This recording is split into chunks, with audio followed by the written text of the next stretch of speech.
Originally, I'm from Zimbabwe. So I was born in Zimbabwe and did most of my education in Zimbabwe, my primary, secondary education, and my first degree in Zimbabwe. And I started teaching physics and mathematics in Zimbabwe. Then around 2001, I immigrated to Australia and was working as a teacher in indigenous schools. Then one day I just thought of, I was trying to develop a program, a science program. Then I sort of visited James Cook University to get help and started to interact with some of the lecturers there and they encouraged me to probably research around indigenous education. Yeah, I would say I'm a perfect example of that one-to-one interaction, which really, because if I hadn't had that experience with them, that encouragement, I probably might not have even thought of doing a master's and a PhD. So I was encouraged to do this because of that one-to-one interaction with my lecturers.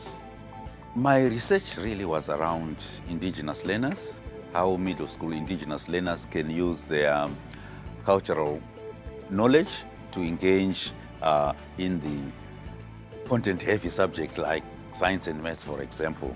So really, there is a big focus within the university to improve or enhance indigenous students' academics or learning opportunities in the university.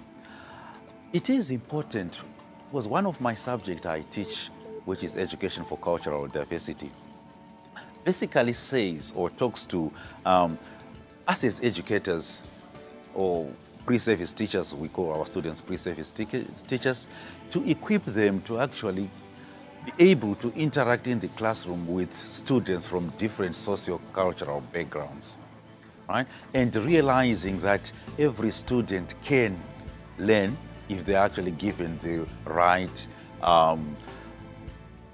environment, or if you, in your classroom, if you put the right strategy for your students, everyone is actually able to learn. And especially so with indigenous students. What we are doing in that subject is we are preparing our pre-service teachers to be able to interact with students who are from different sociocultural background, different economic background, and specifically to interact with indigenous students out there in the community schools. And equipping them and making them realize that when our students what our students bring into our classrooms is knowledge that we should value and build upon to enhance their learning.